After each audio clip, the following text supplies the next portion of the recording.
સવારમાં કપડાં ધોવા બેઠી તો પાણી જાતું જ નહોતું. તો જો ગટરમાંથી આટલો બધો ગારો કાઢ્યો. ગટર થોડાક દિવસ થાય ને ગટર ભરાઈ જાય ગારાની.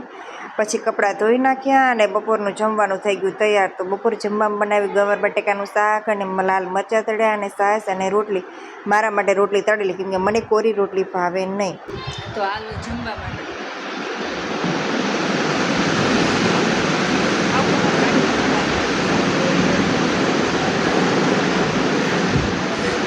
અને આ બંનેને પરીક્ષા ચાલુ છે તો હું રૂમમાં જોવા ગઈ. મને એમ કે વાંચતા હશે બે, તો બેના નાટક.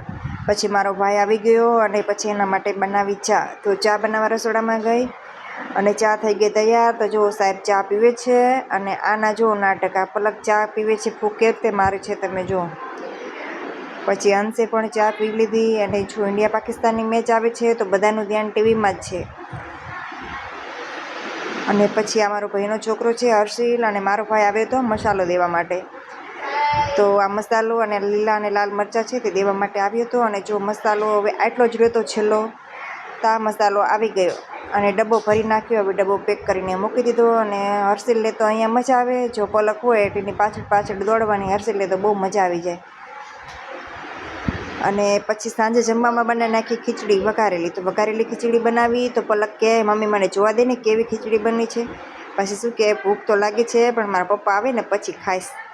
તો વરસાદ ચાલુ થઈ ગયો અને કપડાં લીધા અંદર. અને પછી એના પપ્પા બજારેથી આવ્યા અને કપડાં લાવ્યા હતા. તો કપડાં અમે જોતા હતા. તો તમે પણ જુઓ, 3 શર્ટ ને પેન્ટ લાવ્યા છે અને હજી બીજા લેવાના બાકી છે. અને પછી પલક માટે પાણીપુરી લાવ્યા હતા 1 ડીશ. તો પલકે પાણીપુરી ખાધી, ખીચડી ખાધી. અને પછી પલક કાંઈક ને કાંઈક બનાવવા જોઈએ. શું બનાવશ? હા,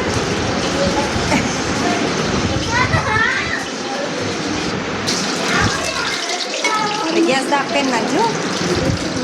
આ કે તાર ભજીયો ન બને.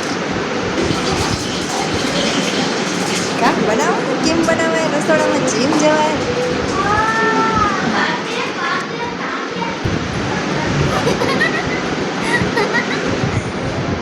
વાહ, 3 ભજીયા બનાયા.